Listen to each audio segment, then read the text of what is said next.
కావాల్సి వచ్చిందా మీకు? మూసీని అడ్డం పెట్టుకొని ఎంతకాలం బతుకుతారా మీరు? ఎంతకాలం తప్పించుకుంటారు? వారం రోజులు, 10 రోజులు, 15 రోజులు, నెల రోజులు అయినా వదల మీ భర్త మీరు అనుకుంటూనే ఒక్కనొక్కని చింతపండు చేస్తా. మూసి పేదలకు ఏం చేద్దామో చెప్పండి. ప్రతి పేదవాడికి మంచి కాలనీలు చేసి ఇల్లు కట్టిద్దాం చెప్పండి. ప్రభుత్వం దగ్గర భూములు లేవా? ప్రభుత్వం ఏమైనా గొడ్డుపోయిందా? జవహర్ నగర్లో 1000 ఎకరాలు ఉంది ప్రభుత్వాన్ని. మూసీలున్న పేదవాళ్ళందరికీ తలా 150 గజాలు చేసి ఇచ్చి ఇందిరమ్మ ఇల్లు కట్టిద్దాం. రాండి సన్నాసులారా, ముందుకు రాండి, పేదోళ్ళు కట్టిద్దాం. ఎవరైతే నమ్మి మోసపోయి కట్టుకున్నారో వాళ్ళ ఇల్లు కట్టడానికి ఎంతైందో నష్టపరిహారం ఇద్దాం. ప్రభుత్వం ఖజానా నుంచి పంచుదాం. రాండి, అందరం కూర్చొని పంచుదాం ఒకటే వేదిక మీద. ఇవాళ ఈ ప్రాంతంలో ఎంపీ ఆయన మాట్లాడుతుండు. ఇక ఆయన గురించి నేను ఎక్కువ మాట్లాడదలుచుకోలేదు, కానీ ఆయనకు బాధ్యత లేదా? ఎంపీకి గెలిచినావు కదా, మోడీ దగ్గర నుంచి ఏం తెస్తావు తీసుకురా. గుజరాత్లో అహ్మదాబాద్లో సబర్మతి రివర్ ఫ్రంట్ నరేంద్ర మోడీ కట్టుకోవచ్చంట, కానీ నరేంద్ర మోడీకి ఊడిగం చేస్తాడంటే కానీ మూసీ రివర్ ఫ్రంట్ మాత్రం తెలంగాణలో కట్టొద్దంట. ఏం న్యాయమా ఇది? ఇక్కడ ఉన్న ప్రజలే కాదు, నువ్వు కూడా బతకనీకి వచ్చినోనివే. నువ్వు బతకనీకి వచ్చినావు, ఓట్లు వేయించుకున్నావు, ఎంపీ అయినావు. కానీ వాళ్ళు మాత్రం మూసీలు అదే మురికి కూపంలో ఉండాలనా? వాళ్ళందరినీ చక్కదిద్దాల్సిన బాధ్యత నీకు లేదా? రా, ఈటల రాజేందర్ ఇద్దరం కలిసి మోడీ దగ్గరికి పోదాం. పోయి 25,000 కోట్లు తీసుకొద్దా, మూసీలు ఉన్న పేదోళ్ళకి పంచి పెడదాం, ఇల్లు కట్టిద్దాం. డబుల్ బెడ్రూమ్ ఇల్లు కాదు, మంచి కాలనీలు కట్టిద్దాం. వాళ్ళకు 40 లక్షల కోట్ల బడ్జెట్ ఉంది కదా మోడీ దగ్గర. హైదరాబాద్ నగరానికి 25,000 కోట్లు ఇవ్వలేడా? చేబెల్ల మీరే గెలుస్తారు, సికింద్రాబాద్ మీరే గెలుస్తారు, మల్కాజ్గిరి మీరే గెలుస్తారు, మెదక్ మీరే గెలుస్తారు, నగరం చుట్టూతో మొత్తం మీరే గెలిచింది కదా ఈటల రాజేందర్ గారు. మోడీ దగ్గరికి వెళ్ళి ఏం తెద్దామో రా, పోదాం. నాకేం బేసిజాలు లేవు. రాజేందర్ గారు రండి సచివాలయానికి, ఏ ప్రతిపాదన తెస్తారో తీసుకురండి. కేటీఆర్ హరీష్ రావు మొదటి రోజు మాట్లాడతారు, తెల్లారా జిరాక్స్ కాపీ తీసుకొని ఈటల రాజేందర్ మాట్లాడతారు. ఏందా ఈ భాగవతం? ఏమనికి అర్థమైతే లేదా? 10 ఏళ్ళు వాళ్ళతో మంత్రుండి నువ్వేం వెలుగబెట్టినో తెలంగాణ సమాజం గమనిస్తలేదా? గౌరవం పెట్టుకోండి రాజేందర్ గారు. మీరు మిమ్మల్ని గౌరవించాలనే మేము అనుకుంటున్నాం, కానీ మీరు ఆ గౌరవం నిలబెట్టుకునే పరిస్థితి లేదు. మీరు పార్టీ మారిండ్రు, వేరే పార్టీ ఎంపీ అయినరు, కానీ పాత వాసన మాత్రం మీకు పోతలేదు. ఆ గత్తర వాసన అట్లనే మీతో కొడుతుంది, గత్తు వాసన. నేను ఇవాళ సూటిగా వారికి సూచన చేస్తున్న ఈటల రాజేందర్ గారికి, మూసీ పరివాహక ప్రాంతంలో ఉన్న పేదలకు ఇళ్ల పట్టాలతో పాటు ప్రధానమంత్రి ఆవాస్ యోజనలో ఇల్లు కట్టిద్దాం. మీరు రాండి, నరేంద్ర మోడీ దగ్గరికి వెళ్దాం. నేను వస్తా, నా మంత్రివర్గాన్ని మొత్తం తీసుకొని వస్తా. మాకేం బేసిజాలు లేవు నరేంద్ర మోడీ గారిని కలవడానికి. వారు ఈ దేశానికి ప్రధానమంత్రి. మనం లక్షల కోట్ల రూపాయల కేంద్రానికి పన్నులు కట్టినాం. 25,000 కోట్లు ఆయన దగ్గర తీసుకొద్దాం. మీరు రండి. అదేవిధంగా హరీష్ కేటీఆర్ కూడా నేను చెప్తున్నా, మీరు ప్రతిపక్షం అంటున్నారు కదా, రండి సచివాలయం. 4 రోజులు కానీ లేవ్వకుండా కూర్చుందాం, చర్చ చేద్దాం. చెరువులు ఆక్రమించుకున్నోడు ఎవడు? చెరువులు ఆక్రమించుకున్నోళ్ళు ఎవరు?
ఈరోజు నేను సూటిగా బీఆర్ఎస్ బీజేపీ నాయకులకు ప్రజాప్రతినిధులకు సూచన చేస్తున్నా. మీరు రండి, హైదరాబాద్ మహానగరంలో ఉన్న చెరువుల లెక్కదిద్దాం. చెరువులలో ఎఫ్టీఎల్లో ఎవరున్నారు, బఫర్ జోన్లో ఎవరున్నారు, నాలాలు ఎవరు ఆక్రమించుకున్నారు, ప్రభుత్వ పార్కులలో అక్రమ నిర్మాణాలు ఎవరు చేసారు, ప్రభుత్వ భూములలో అక్రమంగా వెంచర్లు ఎవరు వేసిండ్రు, ప్రైవేటు భూముల్లో అనుమతులు లేకుండా ఎవరు కట్టిండ్రు. ఇవన్నీ ఒక కోణం. మూసీ అనేది ఈ నగరానికి జీవనాధారం. ఆనాడు 1908లో వచ్చిన వరదలలో వేలాది మంది చచ్చిపోతే నిజాం నవాబు ఉస్మాన్ సాగర్, హిమాయత్ సాగర్ను, అనంతగిరి కొండల్లో నుంచి వచ్చే నీళ్లను నియంత్రించి ఈ ప్రాజెక్టులు కట్టి హైదరాబాదు నగరానికి తాగునీటి సమస్యను తీర్చడానికి ప్రయత్నం చేసిండు. ఇవాళ 100 సంవత్సరాలు మనకు తాగునీటి దాహార్తిని తీర్చిన ప్రాజెక్టులను ఇవాళ ముంచేయాలని మీ ఫామ్ హౌజులు కట్టి మీరు ఆక్రమించుకున్నారు. ఇవే కాకుండా వందలాది గొలుసుకట్టు చెరువులను హైదరాబాదు నగరంలో ఆక్రమించుకున్నారు. ఇవాళ ఆ చెరువులను మనుషులు కొంతమంది దురాశపరులు ఆక్రమించుకోవడంతో చెరువులో ఉండాల్సిన నీళ్లు వీధుల్లోకి వచ్చి వీధుల్లో నుంచి మన ఇంట్లోకి వస్తున్నాయి. ఇవాళ కొద్దిమంది అక్కడ నిర్మాణాలు చేసుకోవడం వల్ల వేలాది కాలనీలలో ఉండే లక్షలాది కుటుంబాలు ఇవాళ నీట మునుగుతున్నాయి. దీనికి ఒక పరిష్కారాన్ని చూపించాలి. ఎవరో ఒకరు నడుము బిగించాలి.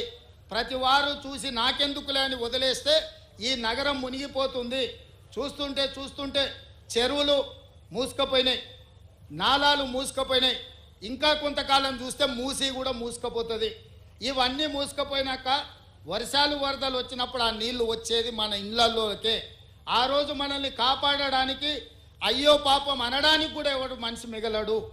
అందుకే ఈరోజు రాజకీయాలలో లోతు తెలవక కాదు, కొన్ని మంచి పనులు భవిష్యత్ తరాలకు అందించాలంటే మన పిల్లలకు, వాళ్ళ పిల్లలకు, భవిష్యత్ తరాలకి నగరాన్ని ఒక మంచి నగరంగా, సురక్షితమైన నగరంగా అందించాలి అని అంటే ఎవరో ఒకరు ఎఫ్టీఎల్లో ఆక్రమణలు తొలగించాలి, బఫర్ జోన్లో తొలగించాలి, నాలాలను తొలగించాలి, మూసీలో ఆక్రమణలు తొలగించాలి.